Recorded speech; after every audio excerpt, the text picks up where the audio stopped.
Hello, everyone, and welcome to my first podcast. Now, this isn't your traditional podcast, we'll say, because as you guys see, this is on my vlog channel. However, it was on my bucket list to do a podcast at least once in my life. So, with that being said, I have no time to wait for people to make my dreams happen when we have the power to make our own dreams happen. So, let's get into it. With that being said, we have my lovely cousin, Jamie. Hi, I'm Jamie. I just said that. Well, I'm just saying I say it better. I have a better spin on my, the Whatever helps you sleep at night. I sleep well. So, with that being said, I want to talk of something that was a big subject in my American Horror Story reviews. If you haven't seen those, please go check those out. But first, my Vlogmas. Anywho, we're going to talk about the true crime community and how there are people who actually are fanatics over true crime. Now, what I mean is, there's people who like it. They watch ID Discovery like the rest of us. And then you have those people who go a step further and fall in love with these killers. Don't pay any attention to the victim that these killers have traumatized or even slaughtered, or their family in the aftermath. However, it's kind of like they turn the killers into instant celebrities. And I want to talk about that culture because I found myself doing that with a beautiful young man named Eric Menendez, who, I don't know what it is, bitch. I just love him so much. And also, I feel like he is the victim in this case. I'm not excusing what he did, because there's no excuse for ever taking a life. However, I do feel like he was a victim in his own perspective. But that's just my opinion. So, what do you have to say? And just to put this out there, my cousin is a criminal justice major. So what do you think about those people who fantasize more over the killers and not the victims? I think a lot of those victims have their own story. I feel like they live through these individuals. I think they don't have a self-awareness of who they are. And I think by any means necessary, they want to attach to something to get some type of attention. But meantime, in between time, all attention isn't good attention. We all know that from life experience. True. I think that it's probably the suspense of it all. Just like we go to see scary movies, a lot of people are drawn into it by the suspense, just being able to get a sense of adrenaline. And I think everybody, no matter how good you are or whatever, I think everybody loves somebody that has a little darkness, rather how much darkness. Right. Now, see, that's where it becomes a problem. I think for the average person, like we all have stolen, that's bad. I mean, it may not have been something like of great value. It can go a little as a pen from a bank, not knowingly taking a pen. That's still theft, you know what I mean? True. And a lot of us committed theft without even knowing it. That's a good point.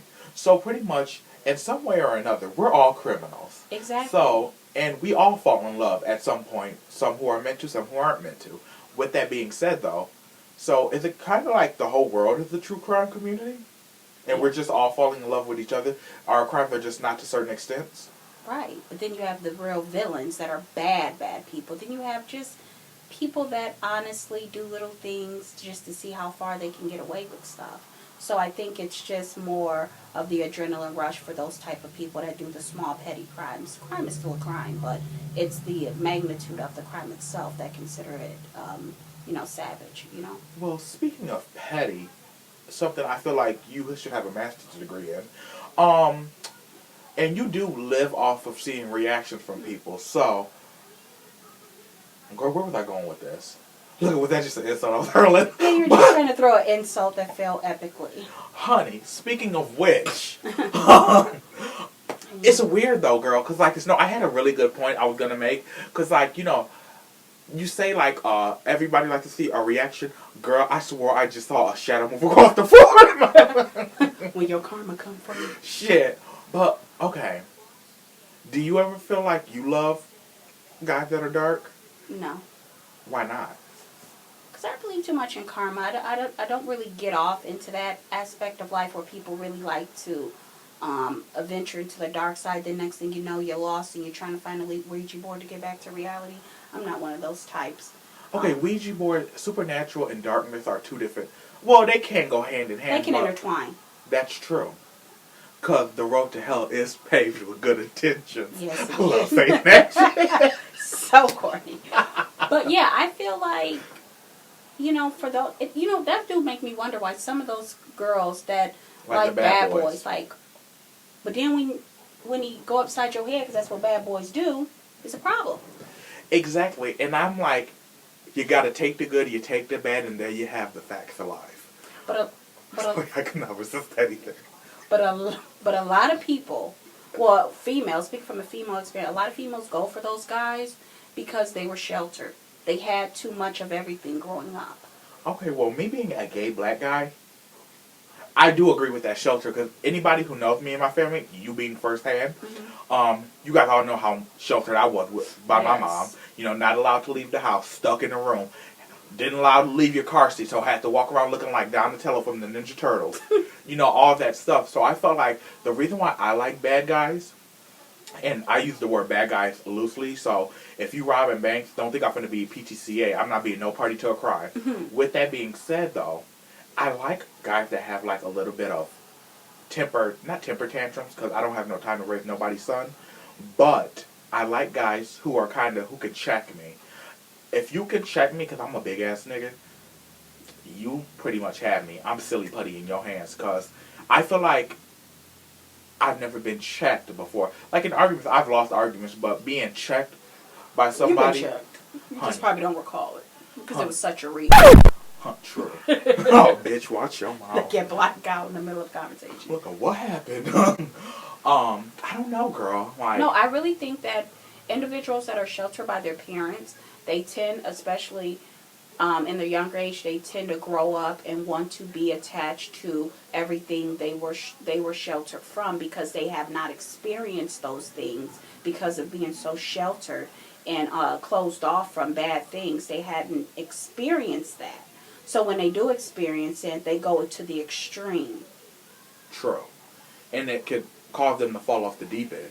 Yeah, or they even, it's just too much of anything is bad, but not enough of anything is bad as well. That's true, because I don't believe anybody should be sheltered enough because what I think a lot of sheltering parents don't get, overprotective parents, that, girl, sheltered kids only make crazy adults. Because they're what they lacked in their youth, they're looking for in their adulthood. And then you'll have somebody who's 25-year-old wanting to go to the club, doing all these pranks and stuff, and you're not realizing as another individual encountering these people in the real world, but it's not their fault because they were deprived of that as a childhood. So, of course, because you need to get certain things out in your youth. And when you're straddled from that, you have no choice but to get it out in your adulthood. And then you have other adults looking at this person like, oh, this person's childish, they haven't grown up. But they didn't get to experience what you got to experience. So, are they childish or are they a victim of circumstance? Well, it depends on the individual, because some do display it to everybody and they let it be known that they're a bad boy. But then you have the other category where the individuals live a split life. A wolf in sheep's clothing. Yeah. Like the bind them, torture them, killer. He lived a split life. His family wasn't aware of all the things he was doing, raping these individuals, breaking into the house, and, sodomizing these women. They didn't know that side of him. Right. But he also was, he also went to church. He also had this really White House picket fence, backdrop of his day-to-day life. True. Oh, that's a good point, bitch. So I think when you get older and you're unable to... it's who you need to be and who you want to be. Exactly. They go against each other, And a lot of times people in their adulthood, they have an ongoing battle with that. Because a lot of us have dreams. That's who we want to be. Mm-hmm. But we have to work jobs that we hate because that's what we need to survive and have a roof over our head and supply for our families. Yeah, society norm requires you to be this individual because that is the individual that you have built up to date. So when you, turn left on what everybody known you to be very common and your traits, then it's like, okay, now I'm the bad guy. No one really wants to be the bad guy. It's kind of like you want to be a hidden villain, like mask, so you can still live out your weird dreams because they're very sick, and still have your day-to-day life. I think for certain people who realize in life, like I'll classify it as this. People who are classified as assholes or women who are classified as bitches, if you think about it in a real world, out of a movie context, those are the villains in real life. the bitches, the assholes, you know, the people who treat people. But I think there's a power in villainy where you don't stand for shit, you don't take shit.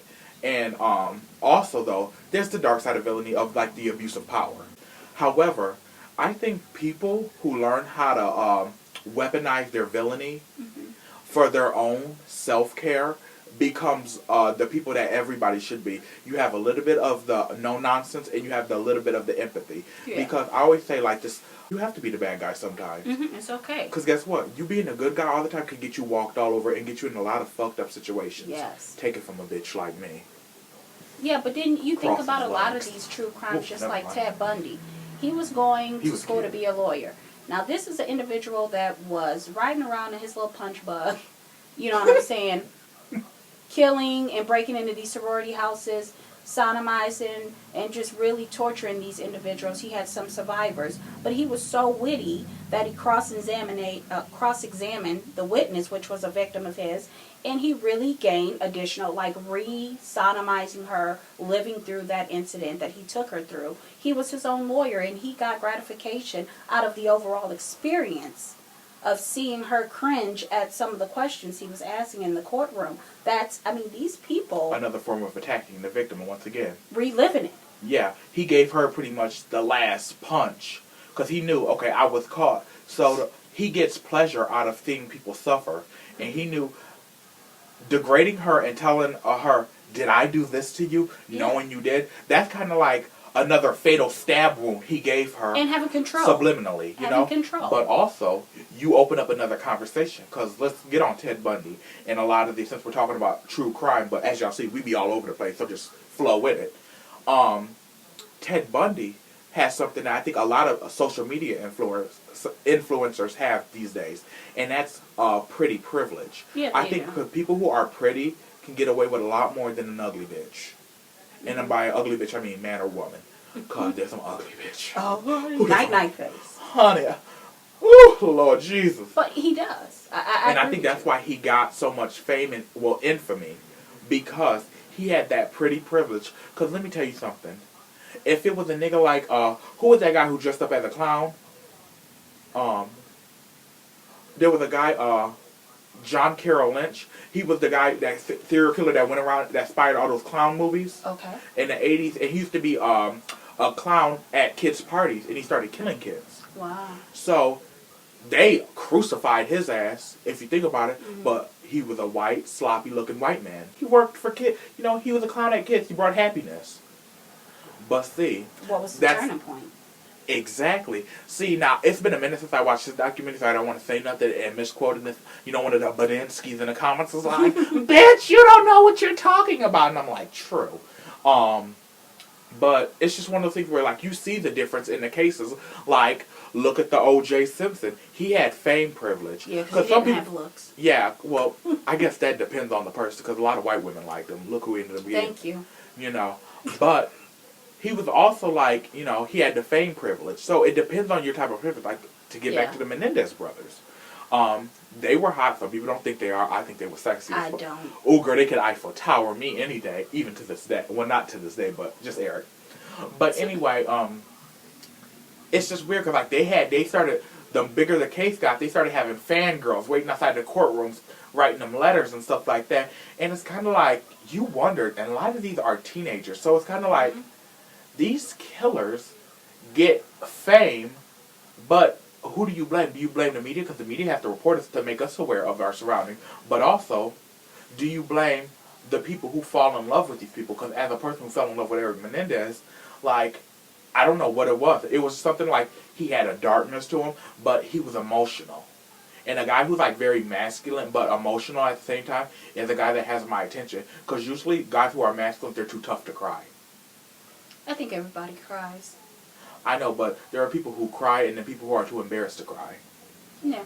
I don't know. I think individuals that are drawn or intrigued by a serial killer lack certain traits during their childhood. I don't really feel as though a person that had all their needs met in the pyramid would really be drawn to an individual that's clearly missing a few of the 5 traits that's required for a healthy development and upbringing.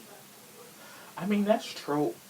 I don't, girl, that's Because, some deep shit. yeah, because you have to think about it. Your base, the foundation of the pyramid relies on shelter, food, the basic needs, and then you go on to encounter other things, that's important in your upbringing and your growth, But as relating to the brothers, I'm kind of torn. I don't really think, it, everything that they're saying is factual, because for you to go ahead and shoot your dad in the head with a shotgun and pretty much decapitate him at the head, and then go on a $64,000 shopping spree like it was nothing happened, try to make it seem like it was an intruder.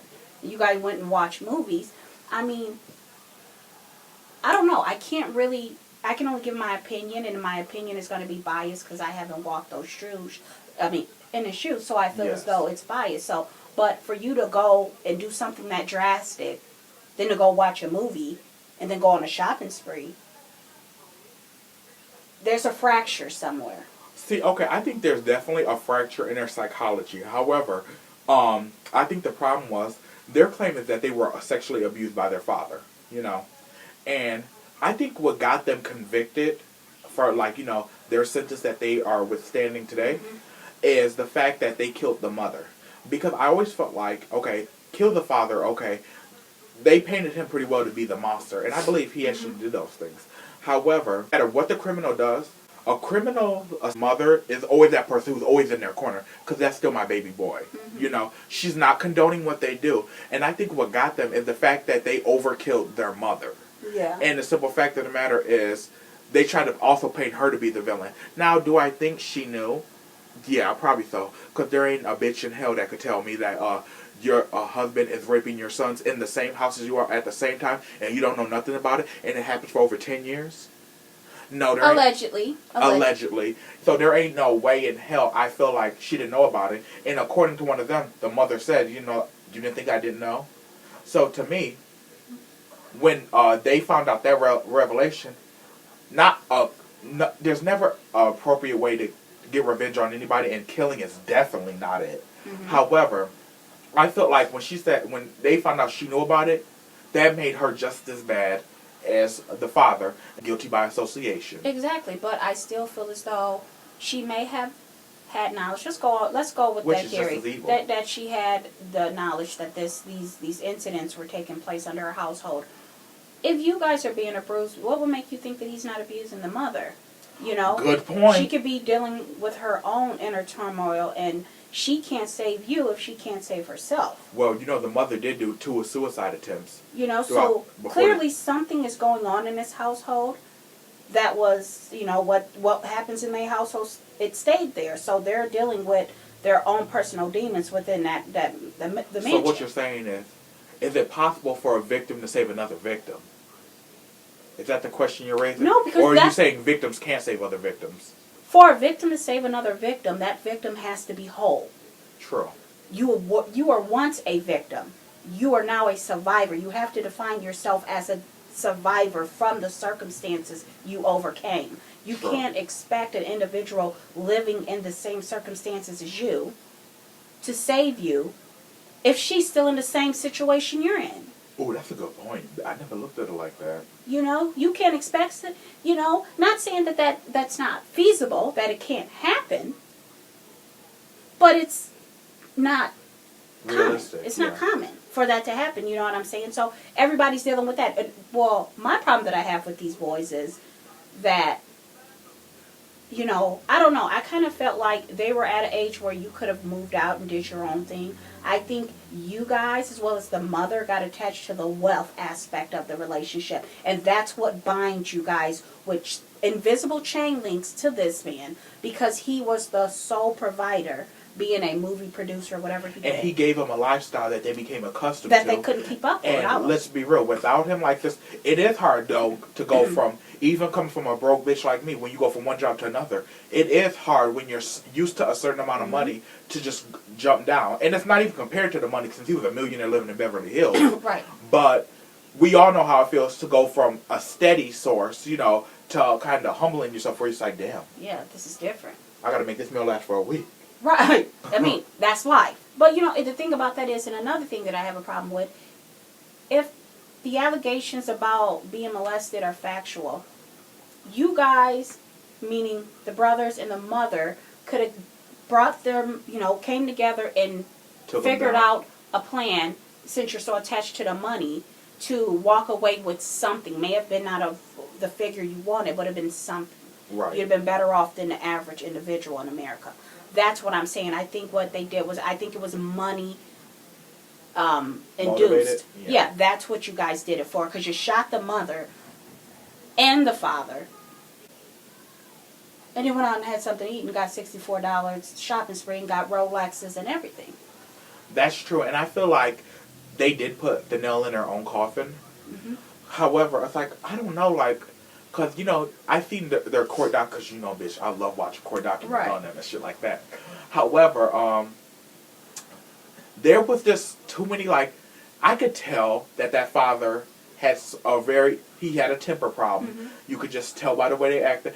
And there was this part in a court case where they showed a picture that the father had in his personal library of his son when his son was like 5, mm-hmm. and his son was naked. Now, see, that's weird. However, it's like, okay, we all have pictures of us when we were younger, mm-hmm. naked, because, you snap pictures of your parents changing your diaper. It's funny. But these were like close-up shots of his genitalia area. Yeah, I think I heard of that too. I think... I'll show you if you haven't. Right. Not the picture.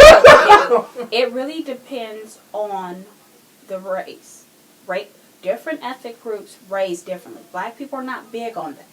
We don't really do, that's very private. Because I have, my boyfriend's white, so I'm an interracial couple, so I know that he has a lot of pictures like that. Yeah. And that's normal. Things that I think are kind of different. Or like siblings bathing together. For like white people, that's normal. For a black person, like the only time that's okay is if they're both babies. Right. Otherwise, it's just like, bitch, that just looks weird as fuck. Yeah, it's just a lot of things that I don't really get. But then it's also like, I feel like the older we get, as in being in a black family, we get more, not comfortable with our bodies, but we just know, like, I know, like, girl, me showing my titties being a big ass black guy, I don't give a fuck. That's a lot. Look, I don't give a fuck if you see it. I'll walk around in a tube top, well, not tube top, a crop top, and it's just like, I won't care. Or like, if my cousin changes her shirt, first of all, I'm gay, so that's definitely not my thing. Second of all, you're probably going to make me sick. Second of all, honey, I'm about to roast the fuck out of her. Because if you think I'm finna watch these hot air balloons that look deflated in my face, girl, bye. And then he looks down at his chest. I'll be like, I wish y'all had. No, but I really do feel like the brothers, the allegations, I do feel as though they're stemmed from facts. Now, where I have a little problem with them is that the way they went about doing it. If you pretty much had a moment of insanity and you snapped, I don't know. Unless the mother, at least I heard they said the mother also partaked or something of that. With Lyle. Yeah, like massage. Yeah. I'm sorry. Yeah, tongue twister. Trying to do things of that nature. Speaking of tongues. Right. That would explain why she got shot as well, even though primarily it was just the father.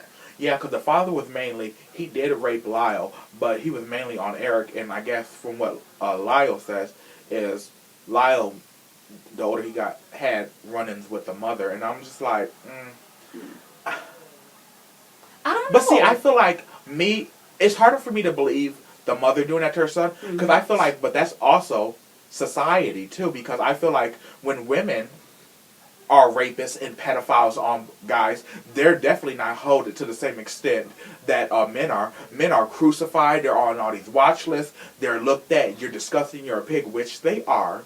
However, you know how many female teachers I've seen rape kids and stuff like that on the news and stuff like that, and the first thing people say, that should be a boy's fantasy or something like that. If like she's attractive. Women, that's true. Women get away with rape and stuff like that so much easier than a man will, and everybody should get put through the ringer.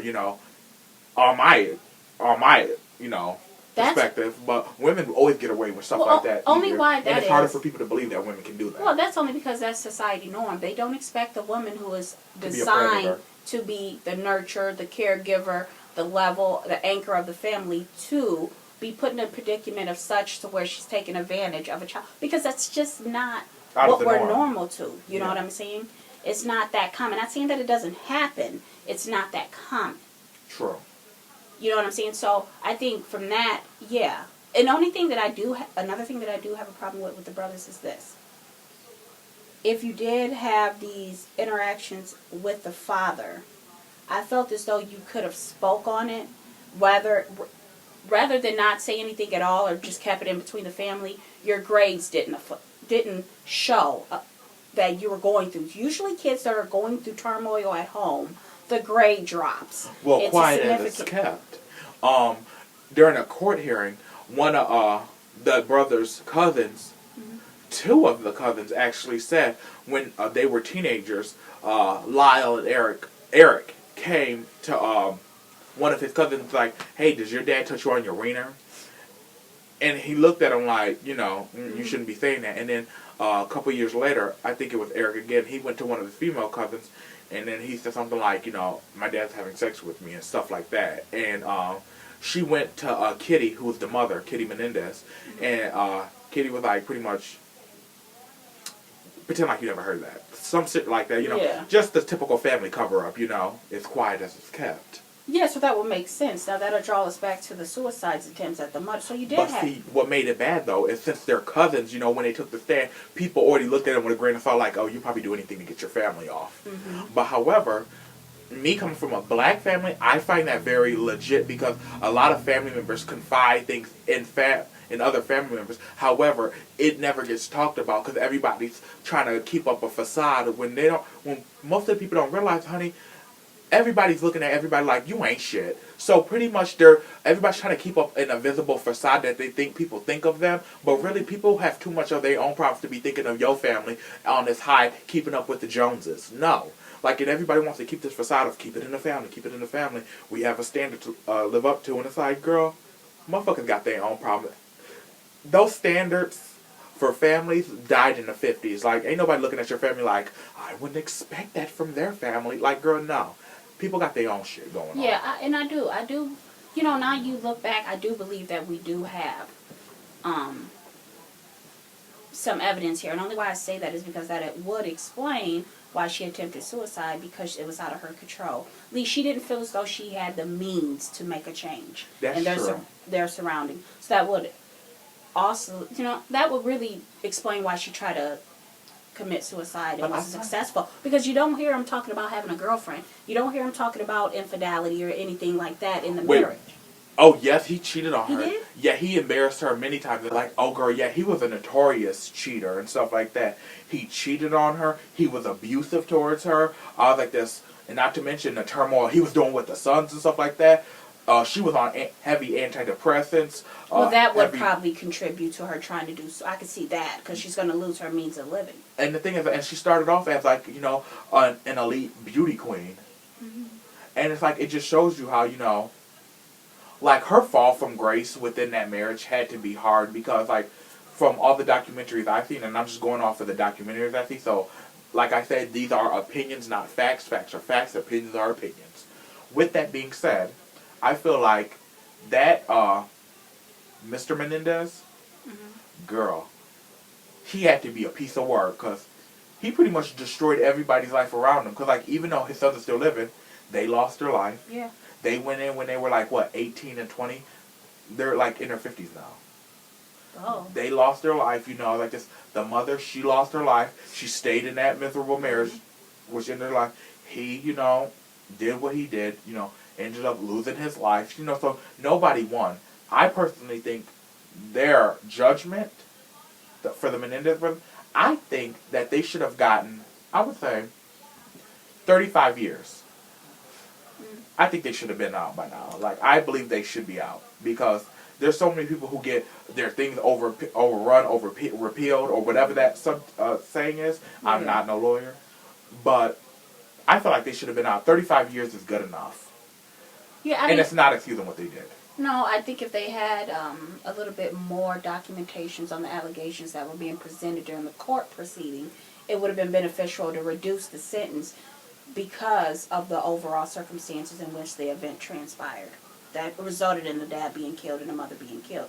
If they would have dug a little deeper and were more, diligent on gathering things, they would have been more successful for the, because if you can prove that there are indicators to where it's psychological problems and stemming from the upbringing, then it would have been more where they could have did something in the mental institution. So, you see what I'm saying? It still That's could true. be helped. And we have to realize it was a different day and age back then. Just like, if you think about it, it's not like today's day and age where we have the Me Too movement. Once a woman stands up against her boss for sexually harassing her, he's canceled. We didn't have the cancel culture back then. So it was probably hard. You know how hard it was for women who were being raped back then to prove they were being raped, especially with the toxic masculinity of men being like, oh, if there's really no proof, we really can't do anything. Right. So just imagine how it was for guys who were saying they were raped. Men don't get raped, especially the way they think back then. In the late 80s, after the AIDS epidemic and stuff like that, men don't get raped. Because there's only way for a man to, you have to like it, either for anything to happen. Men don't get raped. So it's like the day and age that they were in, not only was that against them, because it's easy, I think, for me, especially, to look at it with millennial eyes of like, oh my God, I can't believe that happened. But also, Brandon, the stuff that you have today with social media and the outrage, they didn't have that back then. Yeah. Their social media, you had to plug in your computer with a telephone wire. Remember that dial-up shit? Oh, yeah. That was some bullshit. What's that, girl. AOL? Girl, yeah, that was some bullshit. I remember a couple of those. And it was an old computer Granny found. And it ended up, we thought it would work, and the dial just kept on being, you know how you used to get the screen? Most annoying thing ever. Never get a computer from Value Village. Anyway. Shout out Value. It came in handy when I needed it. With that being said, okay, that brings to an end of my first episode of my podcast, brought to you by Bishop Mortimer. There will be more to come and more podcasts that I will be on. We have a good social fracture one coming. That's the title of it. It's going to be hosted by me and my cousin Jamie. We have another one that'll be more of a family, so multiple perspectives, called Gone with the Wind, because if y'all didn't know, that used to be my surrogate last name before I got married to Kim Mortimer. Anyway, thank you guys for watching. Like, comment, subscribe, and hunt things first. I'm the realist.